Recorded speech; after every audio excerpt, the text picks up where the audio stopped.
हमारा हमारे सामने आ चुका है स्क्रीन पर।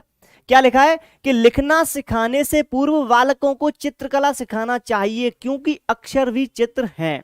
इस मत का समर्थन किया है, किसने ये स्टेटमेंट बोला है? महात्मा गांधी जी ने, अरविंद घोष ने, विवेकानंद जी ने, या फिर विनोबा भावे जी ने? ऑप्शन आपके सामने चार हैं, क्वेश्चंस का आंसर करना है।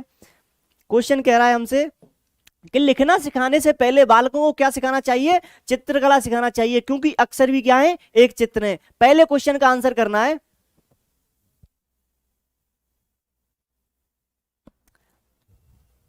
हाँ जी, अस्सलाम वालेकुम जी। पहले क्वेश्चन का answer, very good very good, बहुत अच्छे। किसने कहा? ये महात्मा गांधी जी ने कहा है। रीट का शायद 2012 का क्वेश्चन है ये। अगला क्वेश्चन है हमारा, दूसरा क्वेश्चन हमारी स्क्रीन पर आ चुका है। क्या कहता है कि पाठ्य पुस्तक का अध्ययनात्मक पक्ष है। क्या? पाठ्य पुस्तक का अध्ययनात्मक पक्ष पूछा है आपसे। क्या है? पाठ्य पुस्तक का आकार प्रकार है, मुख्य पृष्ठ है, जिल्द है, या फिर प्राकथन है? राइट आंसर बताना है आपको, जल्दी से जल्दी बताना है।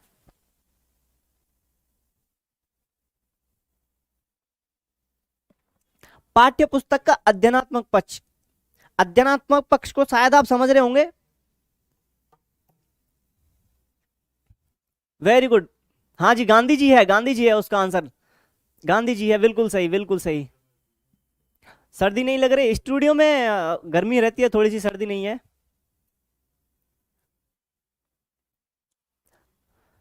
बी दे रहे हैं, मुख्य पृष्ठ।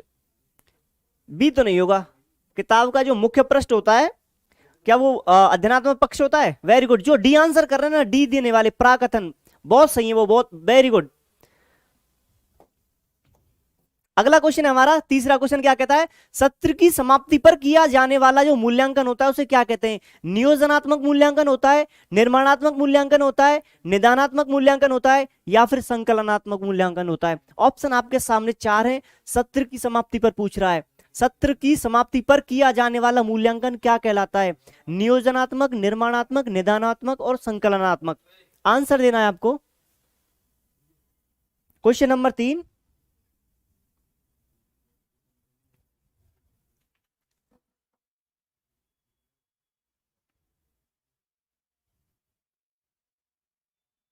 प्राकथन का मीन्स क्या होता है? प्राकथन होता है जो शिक्षकों के लिए, बच्चों के लिए जो निर्देश दिए होते हैं किताब के स्टार्टिंग में दिए जो होते हैं, उसको प्राकथन बोलते हैं।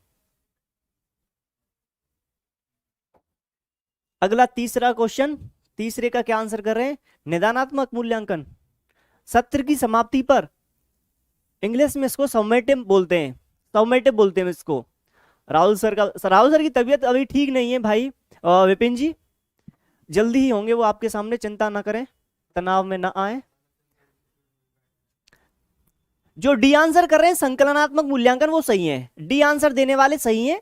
बाकी जो आंसर करें नियोजनात्मक मूल्यांकन नहीं होगा, निर्माणात्मक मूल्यांकन होता है, वो बोलते हैं ड्यूरिंग लर्निंग प्रोसेस, जो मतलब बीच बीच में जो मूल्यांकन होते हैं उसको निर्माणात्मक मूल्यांकन बोलते हैं। संकलनात्मक मूल्यांकन होते हैं जो वार्षिक परीक्षाएं जो होती हैं, वार्षिक परीक्षाएं होती हैं वो संकलनात्मक मूल्यांकन के अंतर्गत आती हैं। याद रखना, दिमाग में छाप लेना इस चीज को। अगला क्वेश्चन हमारा चौथा क्वेश्चन क्या कहता है कि वह शब्द बताइए जिसमें दो उपसर्गों का प्रयोग हुआ है। यहाँ व्याकरण के क्वेश्चन आ गए हमारे सामने। ऑप्शन आपके सामने चार है। पहला ऑप्शन कहता है हमसे निर्माण, बी ऑप्शन हमारा कहता है निर्विरोध, सी ऑप्शन हमारा कहता है निरीक्षक, और डी ऑप्शन हमारा कहता है निरंकुश। राइट आंसर आपको करना है। राइट आंसर क्या होगा? वह शब्द बताइए जिसमें दो उपसर्गों का प्रयोग हुआ है। वह शब्द आपको बताना है जिसमें दो उपसर्गों का प्रयोग हुआ है। बड़ी मुश्किल से राइट हुआ, कोई ना मुश्किल से हुआ है तो इसका मतलब ये है कि आपने कुछ आज नया सीखा है।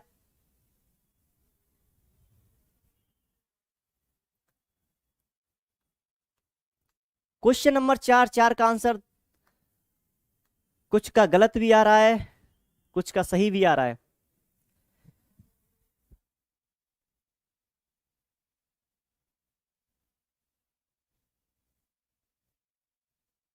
क्वेश्चन नंबर 4, 4 का आंसर, 4 में जो आंसर डी लगा रहे हैं वो बताएंगे इसमें कौन कौन से दो उपसर्ग हैं। जो डी आंसर कर रहे हैं वो बताएंगे एक बार कि 4 में जो डी आंसर कर रहे हैं, चौथे में डी आंसर करने वाले जो हैं वो बताएंगे इसमें कौन कौन से उपसर्ग हैं, कौन कौन से उपसर्ग हैं बताएंगे वो इसमें निरंकुश में जो कर रहे हैं। भाई दो उपसर्ग पूछ रहा है, बी वाले राइट है। निर और वी, रोध उसमें क्या है, रोध उसमें मूल शब्द है, रोध उसमें मूल शब्द है। जो बोलते हैं ना किसी कार्य में बाधा, बाधा को बोलते हैं रोध। कार्य में रोड़ा जो अटकाने वाले होते हैं उसको रोध बोलते हैं। निरंकुश में जो आंसर करें वो बताएंगे। दो दो उपसर्ग इसमें कौन कौन से हैं? डी नहीं होगा, डी नहीं होगा, इसमें निर उपसर्ग है खाली, याद रखना। अंकुश मूल शब्द है। राइट आंसर होगा हमारा बी, निर और वी इसमें उपसर्ग हैं दोनों, रोध इसमें मूल शब्द है। आगे चलते हैं, बी देने वाले सही है, जिनका गलत है वो अपना माइनस कर लेना 1 नंबर। अगला क्वेश्चन हमारा आ गया 5वां क्वेश्चन, क्या कहता है हमसे, मौलिक शब्द किस वाक्यांश के लिए प्रयुक्त होता है? मौलिक शब्द पूछा है आपसे। हाँ जी, वी सही है मिर्जा जी। 5वां क्वेश्चन हमसे पूछ रहा है मौलिक शब्द किस वाक्यांश के लिए प्रयोग होता है? ए ऑप्शन हमारा कहता है मूल से मिलाकर बनाया हुआ, बी ऑप्शन हमारा कहता है मूल जो किसी की नकल ना हो, सी ऑप्शन हमसे कहता है मूल में विश्वास करना, डी ऑप्शन और लास्ट ऑप्शन हमसे कहता है मूल की स्थापना। राइट आंसर देना है आपको। 5वां क्वेश्चन आपकी स्क्रीन पर। आपकी स्पीड का क्या कहना, मतलब कम है ज्यादा है बता दो, स्पीड का क्या कहना जो है जो बता दो। कम लग रही है तो और ज्यादा कर लेंगे, अगर ज्यादा लग रही है तो थोड़ी सी, इससे कम तो खैर नहीं होगी। डी वालों के साथ फिर से 2 का नहीं, ऐसा कुछ नहीं है, उन्होंने भी कोशिश अच्छी की है। 5वें का कुछ ए दे रहे हैं, अभी तो ए ही दे रहे हैं। एक आया है बी, फिर आया सी, ए बी सी। डी को भी दे दो भाई, डी बुरा मानेगा, डी को भी दे दो, डी भी दे दो, डी बुरा मानेगा। ऐसे भेदभाव नहीं करते, जेंडर वाइज नहीं करते, चारों को दे दो, चारों को दे दो। अच्छा थोड़ा आराम से। मौलिक शब्द के लिए किस वाक्यांश को अपन प्रयोग में ले सकते हैं? मूल से मिलाकर बनाया हुआ, या जो मूल से, ये 3 तो सॉरी सी और डी तो नहीं होंगे, ऑप्शन ए और बी में से होगा मौलिक। वेरी गुड, अब आए ना सही, क्या होगा, बी होगा। मौलिक कहते हैं जो किसी का मूल हो, जो किसी की नकल करके ना बनाया गया हो। ए ऑप्शन हमसे कह रहा है मूल से मिलाकर बनाया हुआ, नहीं ये नहीं होगा। मौलिक बोलते हैं जो मूल हो, खुद का ही, जैसे मैं अपने बारे में बताऊं कि मेरी कोई कॉपी नहीं हो, मैं क्या हूं, खुद के अपने आप में क्या हूं, एक मूल हूं, मेरी कोई कॉपी नहीं है तो मैं मूल हूं। अगर किसी की कॉपी करके बना लेते हैं तो वो मूल नहीं होगा। मूल जो किसी की कॉपी या नकल ना हो। बी ऑप्शन राइट आंसर होगा इसमें। आगे चलते हैं, अगला क्वेश्चन हमारा 6वां क्या कहता है, आसपास शब्द में कौन सा समास है? पहले पहले के जो मतलब आगे आगे के जो क्वेश्चन है वो थोड़े से आसान रहेंगे। आसपास शब्द में कौन सा समास है ये बताना है आपको। द्वंद्व है, कर्मधारय है, द्विगु है, या फिर तत्पुरुष है?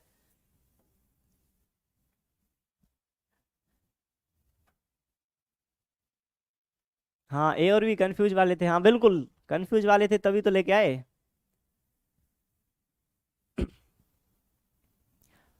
आसपास में कौन सा समास है? सबसे पहले आंसर आ रहे हैं सबके ए। 6वें क्वेश्चन का आंसर आ रहा है द्वंद्व समास है। वेरी गुड, क्या है, द्वंद्व समास है। इसको मुझे नहीं लग रहा कोई एक्सप्लेन करने की जरूरत है, बड़ा ही आसान सा सवाल था ये। अगला 7वां क्वेश्चन आ गया हमारे सामने, मुहावरे के प्रयोग से बने वाक्यों में से सही विकल्प चुनिए। क्वेश्चन एक बार रिपीट कर दे रहा हूं, नहीं पीडीएफ नहीं होगी भाई, जो पीडीएफ मांग रहे हैं पीडीएफ नहीं होगी इसकी। मुहावरे के प्रयोग से बने वाक्यों में से सही विकल्प चुनना है आपको। राम तो अपनी अक्ल का दुश्मन है, बी ऑप्शन हमसे कह रहा है उसकी मेहनत पर पानी गिर गया, सी ऑप्शन हमसे कह रहा है वह अपनी मां की आंख का चांद है, डी ऑप्शन हमसे कह रहा है तेरी शरारत से मेरी सांस में दम आ गया। राइट ऑप्शन करना है आपको।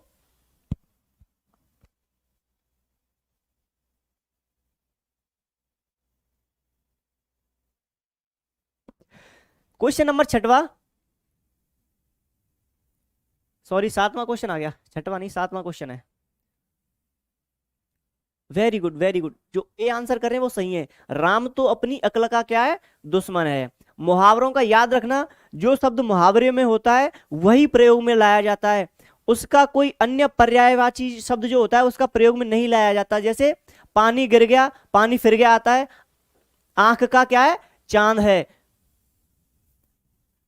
गलत है ये भी, सी ऑप्शन भी गलत है। तेरी शरारत से मेरी सांस में दम आ गया, ये भी नहीं होगा। राइट आंसर क्या होगा, ए ही होगा। अगला क्वेश्चन है हमारा आठवां क्वेश्चन, क्या कह रहा है हमसे? संयोजक शब्द से जुड़े हुए एक से अधिक साधारण वाक्यों से बनने वाला शब्द वाक्य कहलाता है। राइट आंसर करना है। क्वेश्चन नंबर है आपका आठवां। मिश्र वाक्य होता है, संयुक्त वाक्य होता है, आश्रित उपवाक्य होता है, या फिर प्रधान वाक्य होता है? राइट आंसर करना है आपको। क्वेश्चन नंबर 8, संयोजक शब्द से जुड़े हुए एक से अधिक साधारण वाक्यों से बनने वाला शब्द वाक्य कहलाता है। मिश्र वाक्य, संयुक्त वाक्य, या फिर आश्रित उपवाक्य, या प्रधान वाक्य होता है? Question number 8वां।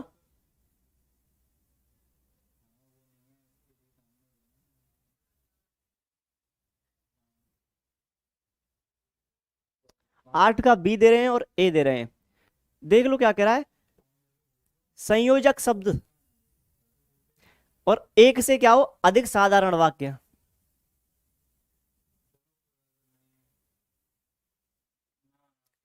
जो ए आंसर कर रहे हैं, जो ए आंसर कर रहे हैं वो एक बार ध्यान से सुन लो। सॉरी, मिश्र वाक्य में क्या होता है? आश्रित उपवाक्य होते हैं। मिश्र वाक्य में क्या होता है? आश्रित उपवाक्य होते हैं। संयुक्त वाक्य इसका राइट आंसर होगा। संयुक्त वाक्य इसका राइट आंसर होगा, क्योंकि संयोजक शब्दों का प्रयोग किस में किया जाता है? संयुक्त वाक्य में किया जाता है। दिमाग में छाप लो, आंसर होगा, राइट आंसर होगा बी इसका। राइट आंसर क्या होगा? बी होगा इसका। आगे चलते हैं। अगला क्वेश्चन आ गया हमारा 9 नंबर का क्वेश्चन। क्या कहता है हमसे? अंधे के हाथ बटेर लगना लोकोक्ति का सही अर्थ है। क्या है लोकोक्ति? अंधे के हाथ बटेर लगना लोकोक्ति का सही अर्थ पूछा है आपसे। अयोग्य प्रशासन, अल्पज्ञ अपने ज्ञान पर अधिक इतराता है, सी ऑप्शन हमसे कह रहा है बुद्धिहीन किंतु संपन्न, डी ऑप्शन और लास्ट ऑप्शन हमसे कह रहा है बिना परिश्रम के अयोग्य व्यक्ति को सफलता की प्राप्ति। राइट आंसर आपको बताना है। राइट आंसर क्या होगा? ऑप्शन आपके सामने 4 है। अंधे के हाथ बटेर लगना,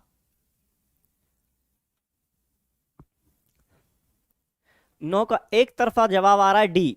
वेरी गुड। बिना परिश्रम के अयोग्य व्यक्ति को सफलता प्राप्त हो जाती है। एक इसका समानार्थी मतलब ऐसे बोल सकते हैं, लंगूर के हाथ अंगूर। 10वां क्वेश्चन हमसे क्या कह रहा है? संश्लेषण विधि में सिखाने की प्रक्रिया है।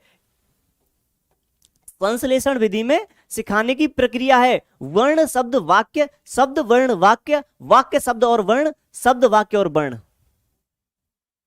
राइट आंसर आपको करना है संश्लेषण विधि।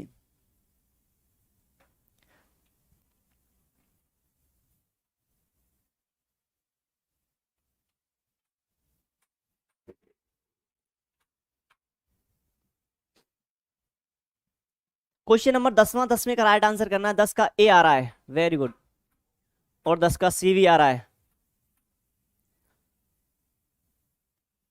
अच्छा, संश्लेषण का मतलब होता है, संश्लेषण का मतलब होता है जोड़ना, और विश्लेषण का मतलब होता है तोड़ना। संश्लेषण और विश्लेषण दोनों ही अच्छी विधियां हैं। ए जो आंसर कर रहे हैं वो सही है। वर्ण शब्द वाक्य, पहले वर्णों को जोड़ेंगे तो शब्द बनेंगे, शब्दों को जोड़ेंगे तो वाक्य बनेंगे। याद रखना, संश्लेषण का मतलब होता है जोड़ना और विश्लेषण का मतलब होता है तोड़ना। अगर यहां संश्लेषण की जगह विश्लेषण होती, मान लो इसकी जगह क्या होती, विश्लेषण विधि पूछ लेते, अगर अगर संश्लेषण की जगह विश्लेषण पूछ लेते, ऑप्शन यही रहते हमारे सामने, ऑप्शन यही रहते हमारे सामने, तो आंसर क्या होता? गुड आफ्टरनून जी, मोनिका जी। अगर ऑप्शन यही रहते, सेम ऑप्शन रहते, अगर संश्लेषण की जगह विश्लेषण पूछ लेते आपसे,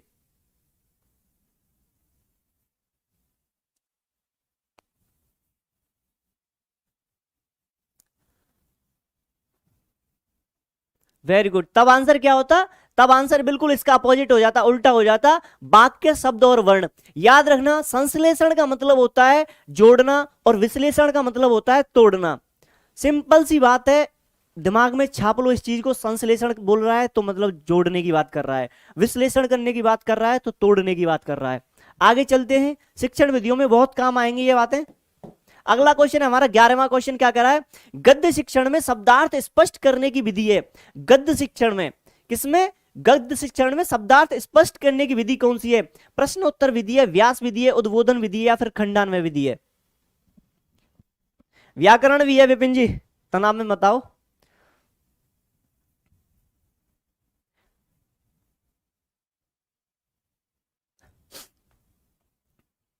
गद्य शिक्षण में शब्दार्थ स्पष्ट करने की विधि कौन सी है? क्वेश्चन नंबर 11वां है। 11वें क्वेश्चन का आंसर करना है।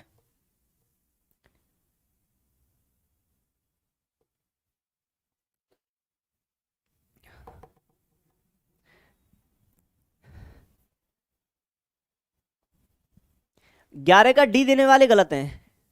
11 का जो डी दे रहे हैं खंडान्वय विधि, दंडान्वय और खंडान्वय, डी देने वाले गलत हैं।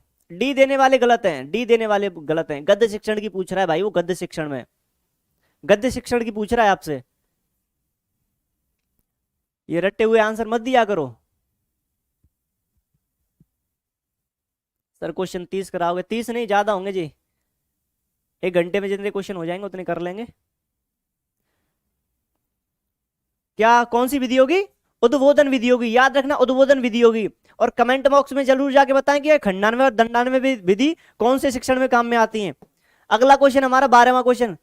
12वां क्वेश्चन हमसे क्या कह रहा है? श्रुत लेख में रेफ संबंधी अभ्यास नहीं है। श्रुत लेख में रेफ संबंधी अभ्यास नहीं है। कर्म, धर्म, कबूतर और प्रकाश। व्याकरण जो पूछ रहे थे वो आंसर दे दें इसका कि रेफ संबंधी जो अभ्यास कहां नहीं हुआ, कौन से शब्द में नहीं है?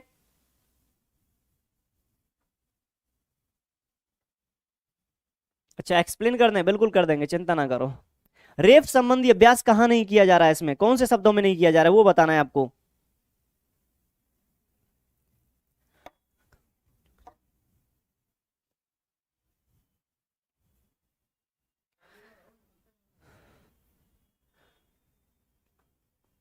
बारह का सी दे रहे हैं, वेरी गुड, बहुत अच्छे। बाकी के तीनों वर्णों में कर्म, धर्म और प्रकाश, इनमें क्या हो रहा है? इनमें क्या हो रहा है? रेफ संबंधी जो क्रिया हो रही है। रेफ संबंधी क्रिया किसको बोलते हैं? जब रवर्ण किसी स्वरांत वर्ण के लग जाता है, जब रवर्ण किसी स्वरांत वर्ण के लग जाता है तो उसको रेफ संबंधी क्रिया कहते हैं। इसके बारे में अपन ग्रामर पढ़ेंगे ना तब, और अच्छे तरीके से पढ़ेंगे। अगला क्वेश्चन हमारा 13वां क्वेश्चन क्या कह रहा है? 13वां क्वेश्चन कह रहा है निम्न में से मुहावरा नहीं है। मुहावरा नहीं है, कौन सा इनमें से एक मुहावरा नहीं है? बड़ा आसान सा क्वेश्चन है। अंग लगना, अंगारे बोलना, अंत भला तो सब भला, अंग अंग फड़कना। राइट आंसर आपको बताना है। अच्छा, क्वेश्चन ही समझ में नहीं आया? देखना, पढ़ना थोड़ा सा, आ जाएगा समझ में। क्वेश्चन नंबर 13वां क्या कर रहा है आपसे?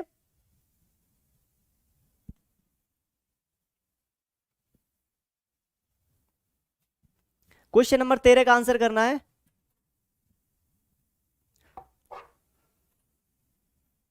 वेरी गुड, जो सी आंसर कर रहे हैं वो सही है।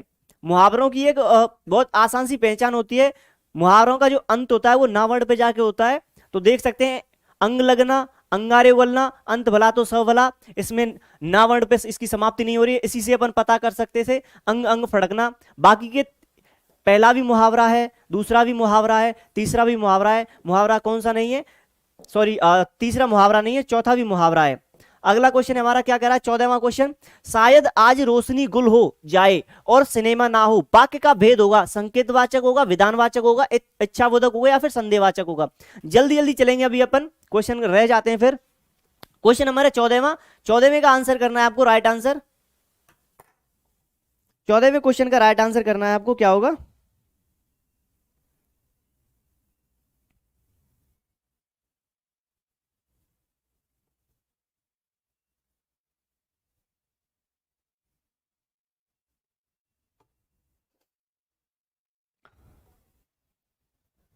चौदह का डी कर रहे हैं,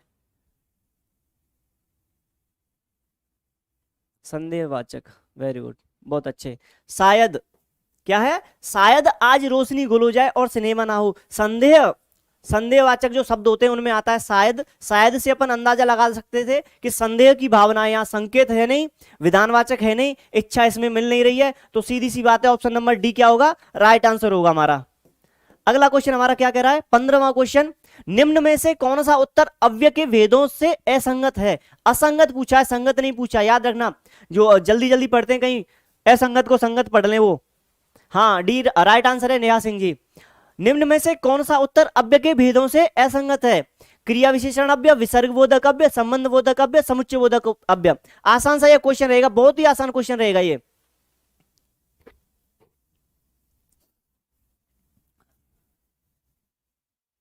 क्वेश्चन नंबर 15वां, 15 का बी दे रहे हैं, वेरी गुड।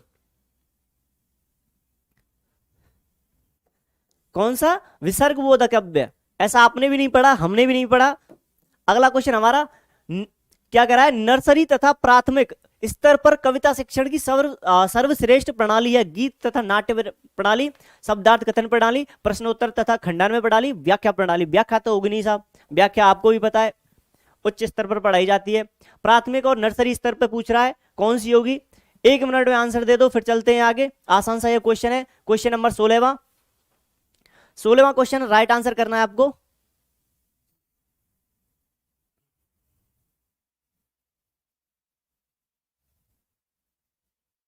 सोलह का आंसर कर रहे हैं ए, वेरी गुड, सबका सही है, सबका सही है। गीत तथा नाट्य प्रणाली याद रखना, प्राथमिक लेवल पर पूछी जाए तो सबसे ज्यादा बेहतरीन होती है ये। अगला क्वेश्चन हमारा 17वां क्वेश्चन क्या कह रहा है? प्रोजेक्ट विधि में शिक्षा प्रदान की जाती है सैद्धांतिक शिक्षा, जीवनोपयोगी शिक्षा, वैश्विक शिक्षा और नैतिक शिक्षा। बेहोश हो जाओगे आप। क्वेश्चन नंबर 17वां, 17वें क्वेश्चन का राइट आंसर करना है आपको। प्रोजेक्टिव विधि में शिक्षा प्रदान की जाती है। जॉन डीवी की विचारधारा पे आधारित किलपैट्रिक जी की ये विधि, प्रोजेक्ट विधि शायद।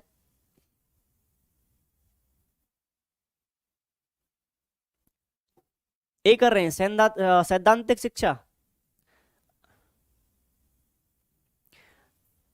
अरे भाई प्रोजेक्ट विधि में आप सबको पता है करके सीखता है बच्चा, आप सबको पता है ना, बच्चा करके सीखता है। तो सैद्धांतिक शिक्षा कैसे होगी? ए देने वाले कहां से दे रहे हैं, कहां से विचार भी कैसे ला रहे हैं ए देने वाले? प्रोजेक्ट विधि का आपको पता है बच्चा करके सीखता है, तो सैद्धांतिक शिक्षा कहां हुई भाई उसमें?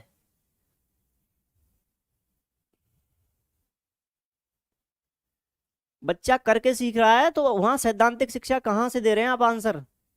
और बेसिक शिक्षा की बात करें तो इसकी महात्मा गांधी जी बात करते हैं, ये ऐसे नहीं होगा आंसर।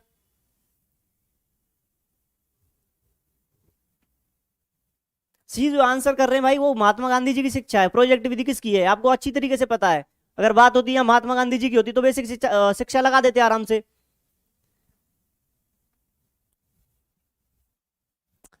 अब अभी देखो सी आंसर किए जा रहे हैं। पढ़ो भाई पढ़ो। देखो जीवन उपयोगी शिक्षा हो गई, लर्निंग बाय डूइंग। कोई बोल भी रहा है बच्चा, क्या होगा? बी ऑप्शन राइट आंसर होगा। हाँ अब एक साथ में बी है, मुझे पता है आप बदलते बड़े जल्दी हो, बहुत जल्दी बदलते हो आप। क्वेश्चन नंबर 18 में आ गया हमारे सामने, निम्न में से संयुक्त व्यंजन है, संयुक्त व्यंजन बताना है। बड़ा आसान सा क्वेश्चन लेके आए होंगे, बहुत ही आसान क्वेश्चन है। स्र, व, भ और स। राइट आंसर करना है। 18वां क्वेश्चन आ गया आपके सामने। अच्छा जल्दी करें, जल्दी करें तो स्लो करो, स्लो करें तो जल्दी करो। क्वेश्चन नंबर 18वां, 18वें का, वेरी गुड, बहुत अच्छे। क्या है? ए ऑप्शन अपना क्या है? राइट है।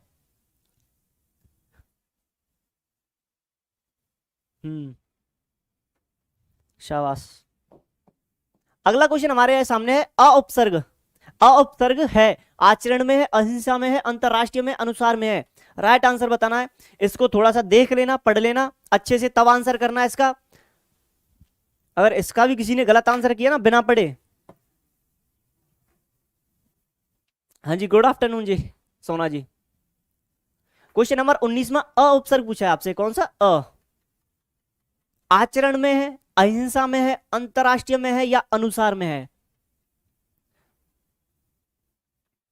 अच्छा फास्ट कराएं या स्लो कराएं, यही बता दो एक बार, फास्ट कराएं या स्लो कराएं? वेरी गुड, सविता कुमारी जी का शायद लिख दिया है उन्होंने, अहिंसा। किसमें है? अहिंसा में है। अगला क्वेश्चन है हमारा, अगला क्वेश्चन 20वां क्वेश्चन आ गया हमारे सामने। प वर्ण का उच्चारण स्थान है ओष्ठ है, तालव्य, कंठ है या दंत है? ऑप्शन आपके सामने 4 है, राइट आंसर करना है आपको। ऑप्शन आपके सामने 4 है, राइट आंसर करना है आपको।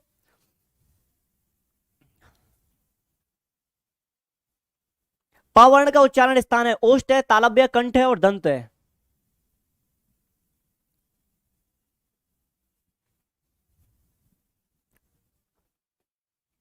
क्वेश्चन नंबर 20, 20 का करना है राइट आंसर। 20 का दे रहे हैं ए, वेरी गुड। उपपदमनियानाम ओष्ठ, क्या होगा? पावर्ण का उच्चारण स्थान क्या होता है? होठ। अगला क्वेश्चन है 21वां क्वेश्चन आ गया हमारे सामने। कोयला शब्द में संज्ञा है, कोयला शब्द में क्या बतानी हमको? संज्ञा। द्रव्यवाचक है, व्यक्तिवाचक है, जातिवाचक है या भाववाचक है? ऑप्शन आपके सामने 4 है, राइट आंसर करना है आपको।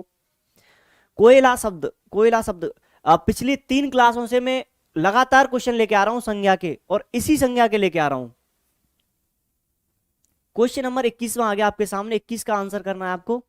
कोयला शब्द में संज्ञा है, कौन सी संज्ञा है? कोयला शब्द में संज्ञा है, कौन सी संज्ञा होगी कोयला शब्द में? 21 का ए दे रहे हैं और सी दे रहे हैं, बी भी आ गया। द्रव्यवाचक, व्यक्तिवाचक, जातिवाचक और भाववाचक। वेरी गुड, ए देने वाले सही है। कौन सी संज्ञा है? द्रव्यवाचक संज्ञा है। द्रव्यवाचक बोल दें इसको या फिर पदार्थवाचक बोल दें, एक ही बात है। जातिवाचक संज्ञा के उपभेद होती है, द्रव्यवाचक और पदार्थवाचक, एक होती है समूहवाचक, याद रखना। अगला क्वेश्चन है हमारा, अगला क्वेश्चन आ गया 22वां क्वेश्चन। क्या कह रहा है? निम्न में से कौन सा अव्ययीभाव समास का उदाहरण नहीं है? नहीं पूछ रहा है आपसे, याद रखना। क्या पूछ रहा है? नहीं है। गजानन, विशेष, अंतर्व्यथा और प्रतिकूल।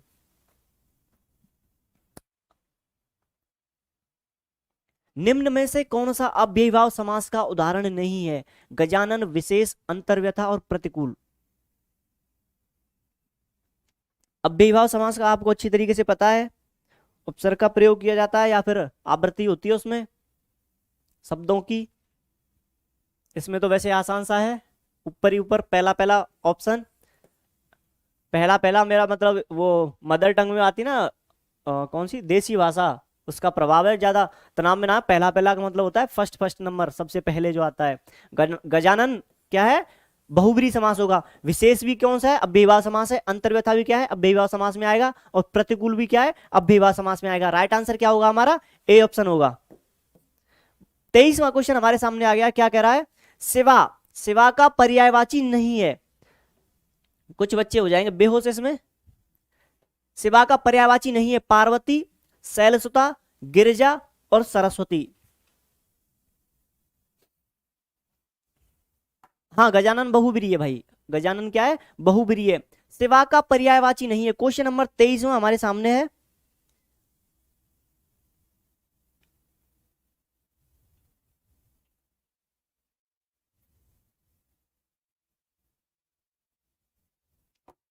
क्वेश्चन नंबर 23 हमारे सामने स्क्रीन पे।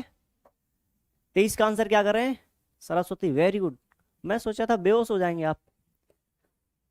राइट आंसर क्या है? डी, सरस्वती क्या है? पर्यायवाची नहीं है। पार्वती का, पार्वती सिवा पार्वती को बोलते हैं, शैलसुता को बोलते हैं और गिरिजा को बोलते हैं। राइट आंसर हमारा क्या होगा? D option. अगला क्वेश्चन हमारा, सार्वनामिक विशेषण का प्रयोग किस वाक्य में हुआ है? सार्वनामिक विशेषण का प्रयोग किस वाक्य में हुआ है? कुछ लड़के चंदा मांग रहे थे, राकेश 5 केले खा गया, कुछ केले मेरे लिए छोड़ दो, यह लड़का चालाक है। क्या पूछा है आपसे? सार्वनामिक विशेषण पूछ रहा है, याद रखना, ध्यान रखना, दिमाग में रख लेना। पहले हमसे पूछा क्या जा रहा है? सार्वनामिक विशेषण का प्रयोग किस वाक्य में हुआ है? कुछ लड़के चंदा मांग रहे थे, राकेश 5 केले खा गया, कुछ केले मेरे लिए छोड़ देना, यह लड़का चालाक है।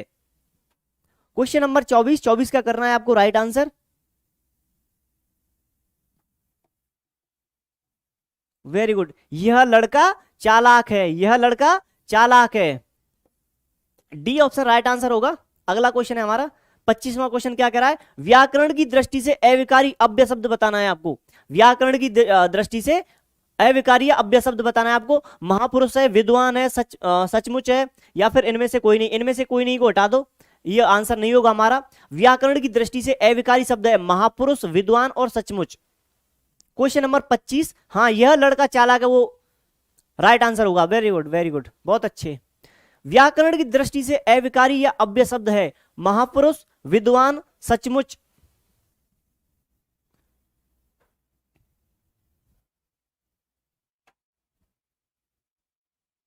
25 का करना है आपको राइट आंसर। क्या होगा? सचमुच होगा। Very good. अव्यय शब्द क्या है इसमें? सचमुच है। महापुरुष में भी परिवर्तन हो सकता है, विद्वान में भी हो सकता है, सचमुच में नहीं हो सकता। बहुत से इसमें भी कर देंगे, सच्ची मुच्ची कर देंगे।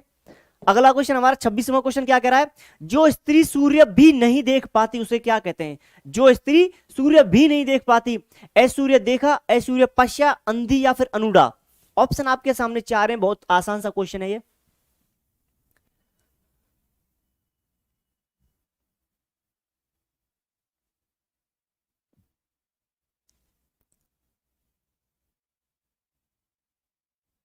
क्वेश्चन नंबर 26वां क्वेश्चन।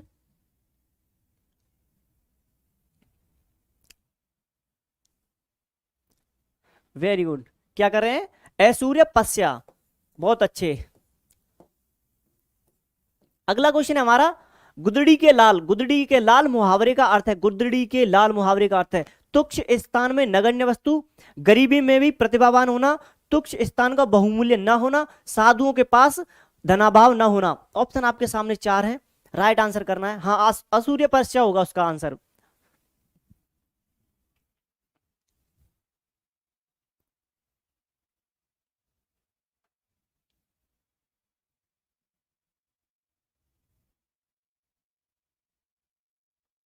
क्वेश्चन नंबर 27, 27 का आंसर करना है। गुदड़ी के लाल होना, तुच्छ स्थान से नगण्य वस्तु, या फिर गरीबी में भी प्रतिभावान होना। Very good. जो बी आंसर कर रहे हैं सही है, राइट आंसर है उनका। कभी कभी हम यूज में भी लेते हैं इसको। मान लो किसी गरीब का बच्चा अगर सरकारी जॉब ले लेता है तो उसको बोलते हैं तो गुदड़ी का लाल निकला। तो 28वां क्वेश्चन हमारा क्या कह रहा है? स्वच्छंद में कौन सी संधि है? विसर्ग संधि है, दीर्घ संधि है, गुण संधि या फिर व्यंजन संधि है? राइट आंसर करना है आपको। ऑप्शन आपके सामने चार हैं। स्वच्छंद में कौन सी संधि है? विसर्ग संधि होगी, दीर्घ संधि होगी, गुण संधि होगी या व्यंजन संधि होगी? राइट आंसर करना है आपको। स्वच्छंद शब्द में संधि पूछ रहा है आपसे।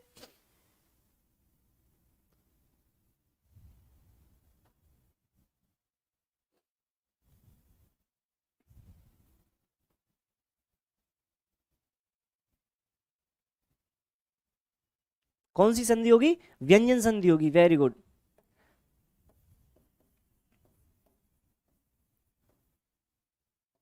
स्व प्लस छंद। अगर किसी स्वर के बाद में छ, क्षत्रिय वाला छ आता है तो उसके पहले च का आगम हो जाता है, च आ जाता है। और व्यंजन संधि के नियम अगर पढ़ेंगे तो अच्छे से समझ में आ जाएंगे आपको। अगला क्वेश्चन चलते हैं। अगला क्वेश्चन हमारा क्या कहता है? प्रादुर्भाव का संधि विच्छेद है। प्रादुर्भाव का संधि विच्छेद पूछा है आपसे। प्रादुर्भाव का संधि विच्छेद, प्राद धन अभाव, प्रादु धन भाव, प्र धन आद धन भाव, और डी और लास्ट ऑप्शन हमसे कहता है प्रादु धन अभाव। राइट आंसर आपको करना है ए, बी, सी या डी। प्रादुर्भाव का संधि विच्छेद पूछा है आपसे।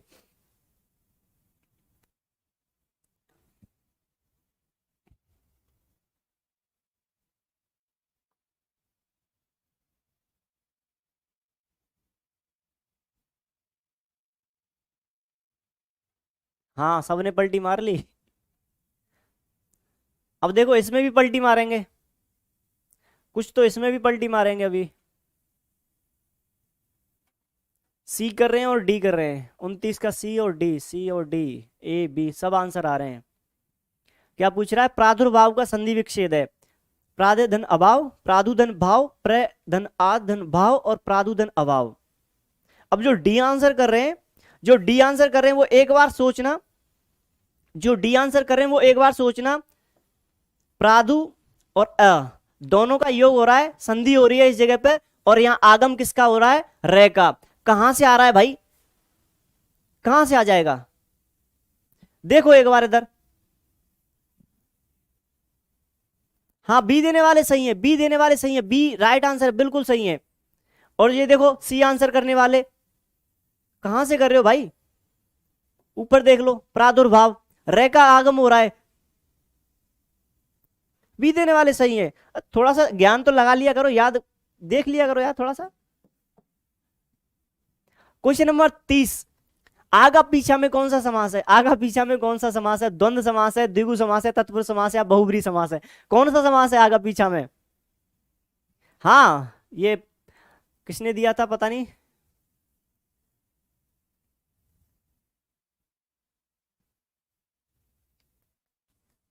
जिनका सही है उनके लिए बहुत बहुत बधाई। आगा पीछा में समास बताना है। क्वेश्चन नंबर 30 का राइट आंसर देना है आपको। चौधरी जी का आंसर आ गया, वेरी गुड। कौन सा समास होगा इसमें? द्वंद्व समास होगा। द्वंद्व समास कहां होता है?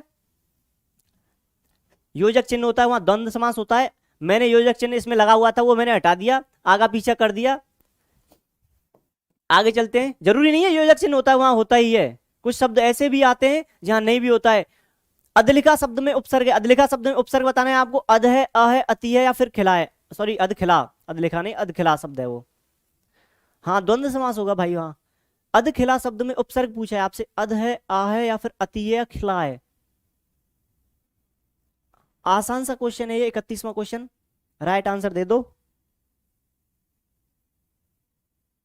क्वेश्चन नंबर 31वां, वेरी गुड। कौन सा उपसर्ग है यहाँ? अध उपसर्ग है यहाँ।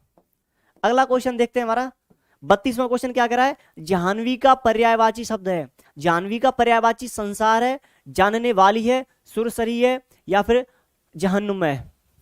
राइट आंसर बताना है आपको। जाह्नवी का पर्यायवाची शब्द है संसार, जानने वाला, सुरसरी और जहन्नुम।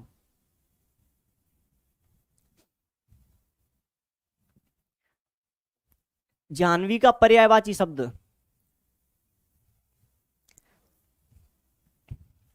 जानहू ऋषि से जिसने जन्म लिया उसको बोलते हैं जाह्नवी।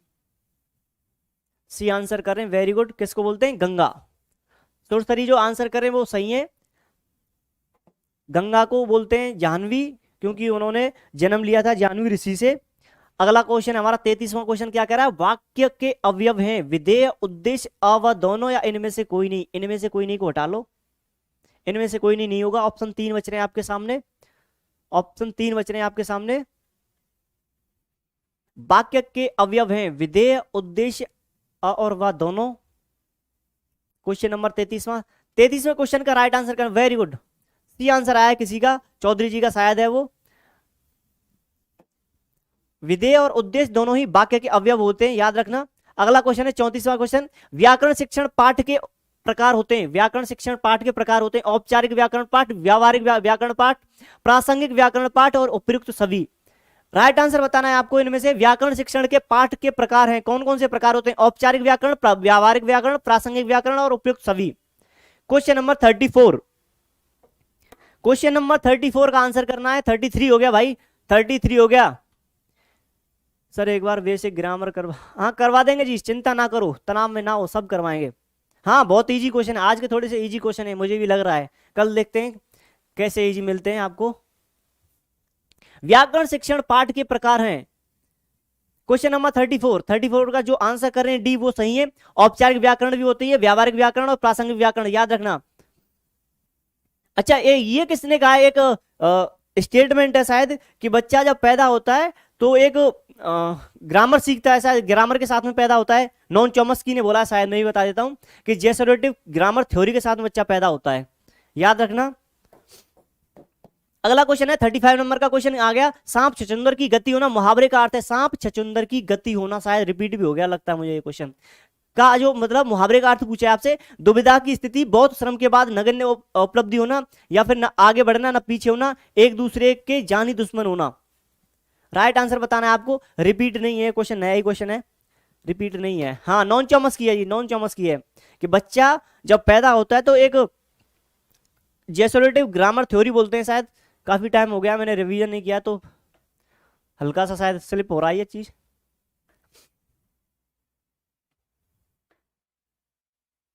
इजी इजी करने वालों रुक जाओ, हाँ रुक जाओ थोड़ा सा देख लो क्वेश्चन। ऐसा तो है नहीं सारे के सारे इजी होंगे, ऐसा तो खैर हो ही नहीं सकता, कहीं लिखा भी नहीं है पूरे पूरे क्वेश्चन इजी लेके आ जाएं।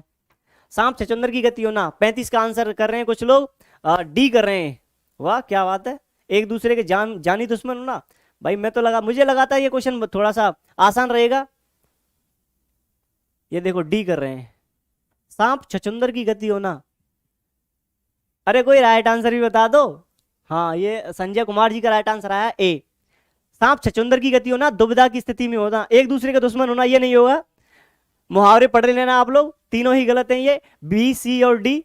राइट आंसर ए है, ए राइट आंसर है। हाँ जी, और विपिन त्रिपाठी जी बिल्कुल सही, ए राइट आंसर है। मुझे लगा था इस क्वेश्चन पे आप लोग मतलब जल्दी कर दो, दे दोगे इसका आंसर। उतर गई लोई तो क्या करेगा कोई, लोकोक्ति का अर्थ बताना है। क्या बताना है? उतर गई लोई तो क्या करेगा कोई, साधनहीन व्यक्ति विवश हो जाता है, बदनाम व्यक्ति को बुराई का क्या डर, व्यक्ति को किसी से भय नहीं लगता, और बेशरम व्यक्ति का कोई कुछ नहीं बिगाड़ सकता। ऑप्शन आपके सामने 4 है, राइट आंसर करना है आपको। हाँ बच्चे में हाँ ये याद आ गया मुझे, मोनू सेंगर जी धन्यवाद आपका बहुत बहुत। बच्चे में भाषा सीखने की, भाषा अर्जन की जन्मजात क्षमता होती है, ये कहा है नोम चॉम्स्की ने।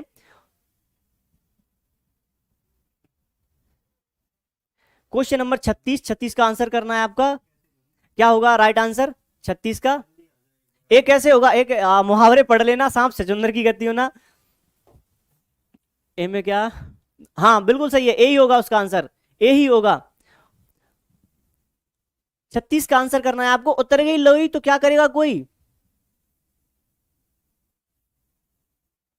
क्या आंसर दे रहे हैं आप? डी दे रहे हैं और बी दे रहे हैं। क्वेश्चन नंबर है हमारा 36वां।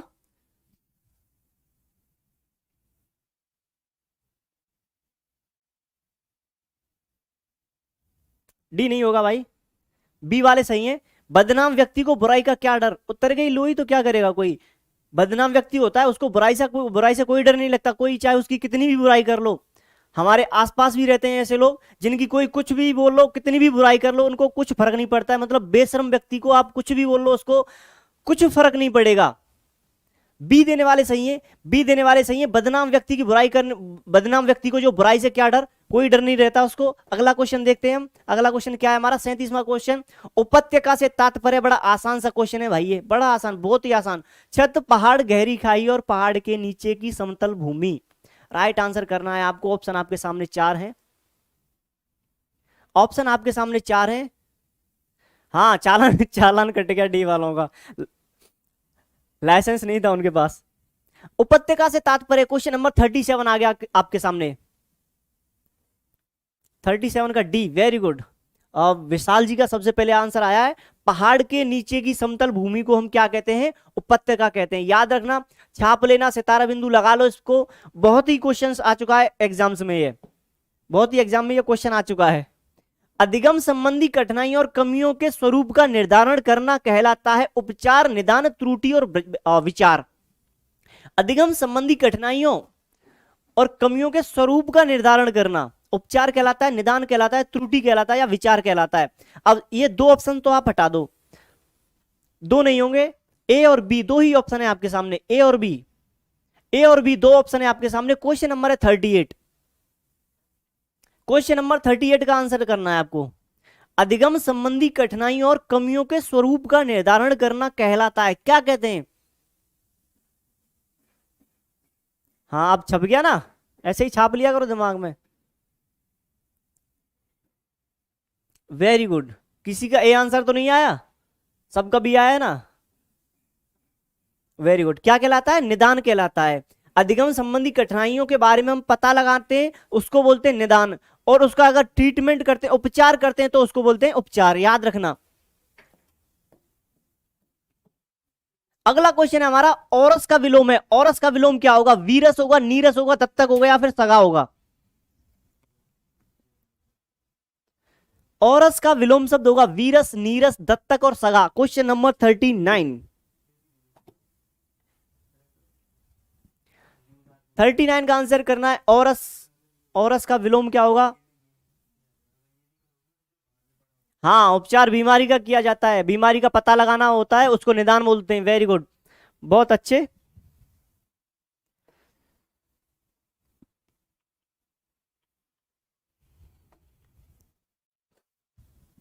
क्वेश्चन नंबर 39 का क्या आंसर कर रहे हैं?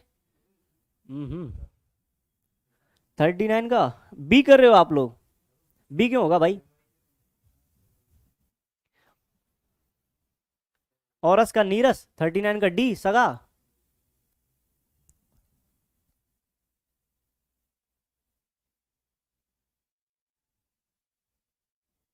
हाँ अब सही है, कमेंट भी नहीं दिख रहे, नहीं तो हाँ अब सही।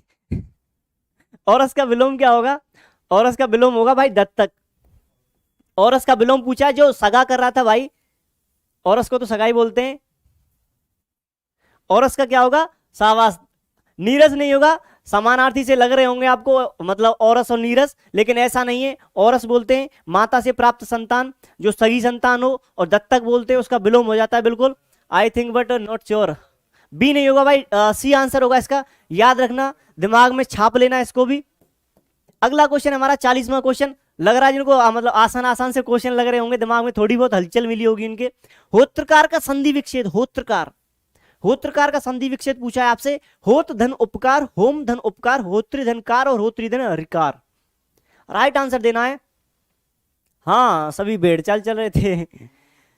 होत्रकार का संधि विच्छेद होगा होत धन उपकार, होम धन उपकार, होत्र धन कार, होत्री धन रिकार। राइट आंसर करना है। हाँ बच्चा खा गए बच्चा।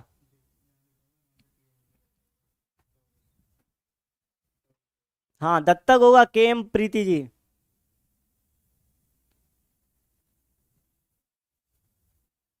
40 का आंसर करना है आपको। 40 का ए कर रहे हैं, होत धन उपकार। 40 का ए करने वाले सोच लो, होत धन उपकार, यहां ये क्या लगा नीचे? ए आंसर करने वाले सोच लो थोड़ा। होत्र धन रिकार, वेरी गुड। जिसका भी डी आंसर आया है, जिसका भी डी आंसर आया है वो सही है। ना ए होगा, ना बी होगा, ना सी होगा, होत्र धन रिकार। क्या होगा? होत्र धन रिकार। क्वेश्चन नंबर 40, 40 का राइट आंसर क्या है? D option. डी ऑप्शन में क्या है? होत्र धन रिकार। और ये कौन सी संधि का उदाहरण है?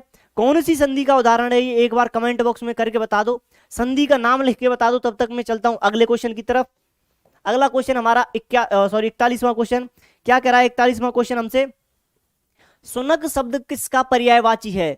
सुनक शब्द किसका पर्यायवाची है? अश्व का, भेड़ का, कुत्ते का, या फिर अग्नि का? संधि का नाम नहीं बताया अभी तक किसी ने, संधि का नाम नहीं बताया अभी तक किसी ने। होत्र धन रिकार में कौन सी संधि है? संधि कैसे होगा समझाइए। बिल्कुल समझाएंगे, चिंता क्यों कर रहे हो। गुण संधि है, अच्छा। समान स्वरों का मेल हो रहा है उसमें भाई, देख लो एक बार पीछे जाके देख लो, देख लो यहां इधर भी री है, इधर भी री है, दोनों साइड में री है, तब जाके आंसर देना। अगला क्वेश्चन हमारा 41वां क्वेश्चन क्या कह रहा है हमसे? सुनक शब्द किसका पर्यायवाची? अश्व का, भेड़ का। 41 का आंसर कर रहे हैं आप, डी कर रहे हैं। गुड यण जो भी दे रहे हैं देख लो, उसमें समान स्वरों का मेल हो रहा है।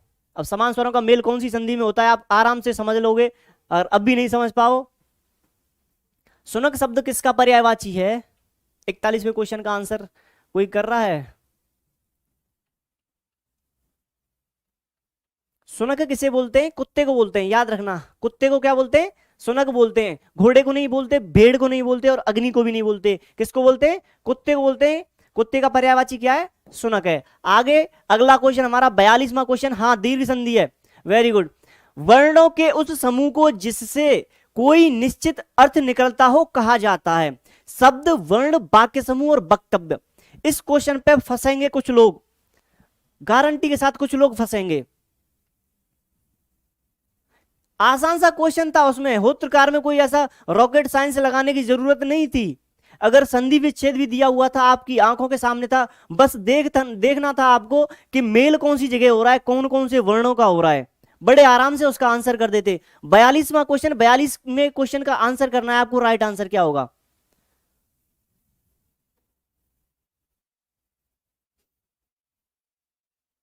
कमेंट सबके दिखते हैं, बस नाम नहीं देख पाता मैं, किसी का निकल जाता है, कभी कमेंट निकल जाता है, नाम पढ़ता हूं तो कमेंट चला जाता है, कमेंट पढ़ता हूं तो नाम चला जाता है। ए आंसर कर रहे हैं, सी आंसर कर रहे हैं, वेरी गुड। ए आंसर जो कर रहे हैं वो सही है। वर्णों के उस समूह, वर्णों का समूह पूछा था, बाकी जो सी आंसर करने वाले थे वर्ण समूह कुछ होता नहीं, याद रखना। वर्णों के जो जिससे कोई अर्थ निकलता हो, जिससे कोई अर्थ निकलता हो उससे क्या बोलते हैं? शब्द बोलते हैं। मुझे लगा था कि आप वक्तव्य आंसर देंगे, जो कि गलत था। अगला क्वेश्चन है 43, 43वें नंबर का क्वेश्चन। पिछले क्वेश्चन में आप जीत गए, खेल गए मालिक। अगला क्वेश्चन 43 नंबर का, निम्न में से प्रक्षेपित सामग्री नहीं है। निम्न में से प्रक्षेपित सामग्री नहीं है, कौन सी प्रक्षेपित सामग्री नहीं है इनमें से वो बतानी है। Film, opaque projection, bulletin board और फिल्म खंड। ये शायद रिपीट हो गया क्वेश्चन, पिछली क्लास में भी मैं इसको करा चुका हूं। 2 मिनट में उड़ा दो इस क्वेश्चन को। एमडी साहब, एजार्ड साहब, नाम निकल रहा है आपका, पता नहीं क्या क्या लिखा था। एमडी तो मैंने देखा, ले लिया आपका नाम। आंसर कीजिए अब। निम्न में से प्रक्षेपित सामग्री नहीं है, फिल्म, ओपेक प्रोजेक्शन और बुलेटिन बोर्ड और फिल्म खंड। राइट आंसर करना है। Very good. क्या है? Bulletin board. कॉलेज में सबसे पहले, हमारे कॉलेज में यही दिखता था हमको, नाम फोटो वगैरह इसी पे चिपका देते अगर कोई विशेष काम होता था तो। मौन वाचन का मूल्यांकन किस परीक्षा के द्वारा किया जा सकता है? मौन वाचन का मूल्यांकन, क्वेश्चन नंबर 44वां क्वेश्चन। राइट आंसर करना है आपको। क्या होगा?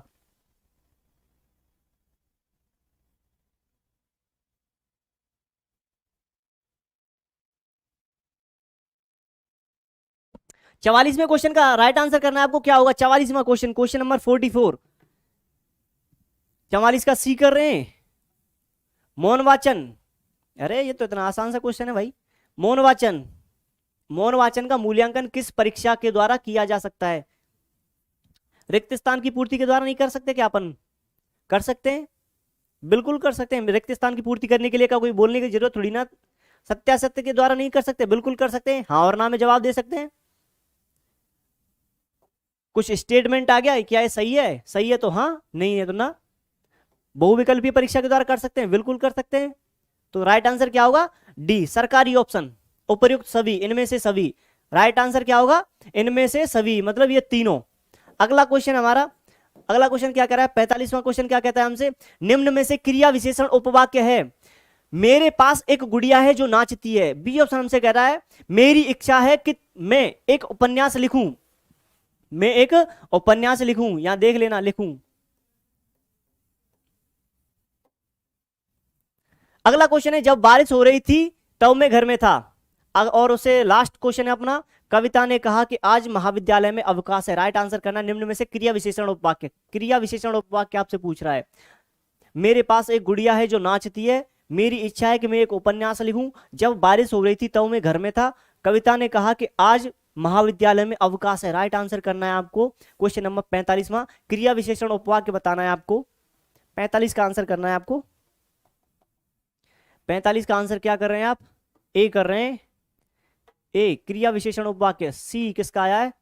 मुकेश आजाद जी का आंसर आया है सी। जब बारिश हो रही थी तब मैं घर में था।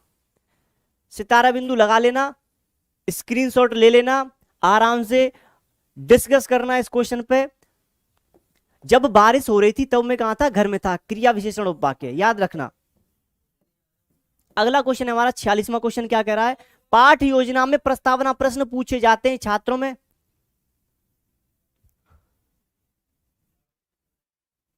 पाठ योजना में प्रश्न पूछे जाते हैं छात्रों में पाठ्य पुस्तक के प्रति जागरूकता जानने के लिए। पाठ का, नमस्कार,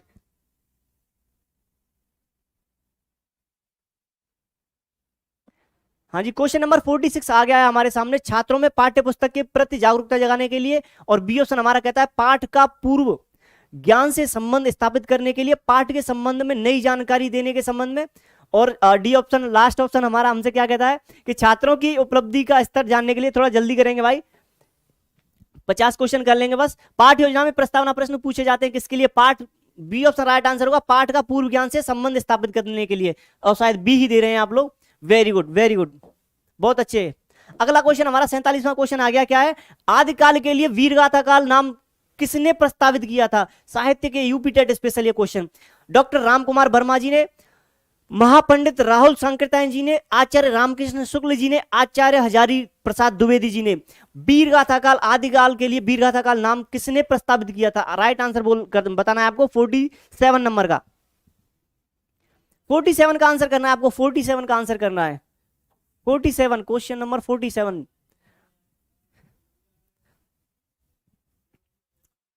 47 का C. Very good. Acharya Ramchandra Shukla ji ने क्या किया था? आदिकाल के लिए वीरगाथा काल का प्रयोग किया था। Question number 48। 48 क्वेश्चन आ गया, प्रेम वाटिका किसकी काव्य कृति है? रसखान की है, आलम की है, नागरीदास की है, या फिर भारतेंदु हरिश्चंद्र की है? राइट आंसर करना है आपका 48 क्वेश्चन, प्रेम वाटिका किसकी काव्य कृति है? रसखान की, आलम की, नागरीदास की, भारतेंदु हरिश्चंद्र जी की। क्वेश्चन नंबर 48 का राइट आंसर करना है आपको। कोई कर रहा है 48 का आंसर? अभी आया? अभी तक नहीं आया 48 का आंसर। प्रेम वाटिका किसकी काव्य कृति है?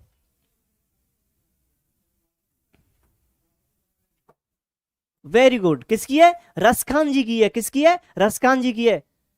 चौधरी जी का शायद सबसे पहले आंसर था। मृगावती किसकी रचना है? मृगावती किसकी रचना है? उस्मान की है, मंजन की है, कुतुबन की है, या फिर जायसी की है?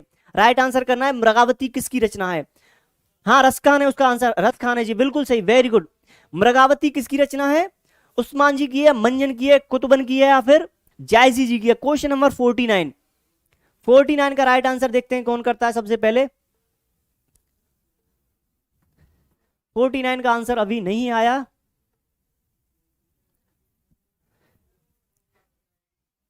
जायसी नहीं है। 49 का सबसे पहले शायद सौरभ करके कोई है। कुतुबन की ये रचना है। किसकी है? कुतुबन की। मृगावती किसकी रचना है? कुतुबन की रचना है, याद रखना। अगला क्वेश्चन और लास्ट क्वेश्चन होगा ये, आनंद कादमिनी के संपादक कौन थे? बाबू महादेव सेठ, चंद्रधर शर्मा गुलेरी, बद्रीनाथ चौधरी प्रेमघन, और डी ऑप्शन और लास्ट ऑप्शन है अपना अंबिका प्रसाद व्यास। राइट ऑप्शन करना है। आनंद कादम्बिनी जो है वो उसके संपादक पूछे आपसे, क्वेश्चन नंबर 50। आनंद कादम्बिनी के संपादक कौन है?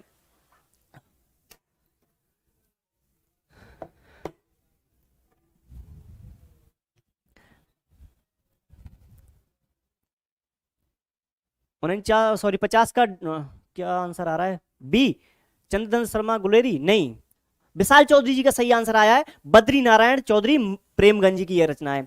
ये हमारी क्लास थी, आज 50 क्वेश्चन किए अपन लोगों ने। बहुत बहुत धन्यवाद, आप पधारे हमारी क्लास में। और आज की क्लास थोड़ी सी मुझे लगता है कि और बेहतर करने की कोशिश करेंगे क्लास को अपन। और सीटेट यूपीटेट स्पेशल अपनी ये क्लास रहेगी 1 घंटे की क्लास। तो चलिए मिलते हैं कल, तब तक के लिए बने रहिए अध्ययन मंत्रा के साथ में। जय हिंद, जय भारत, भारत माता की जय।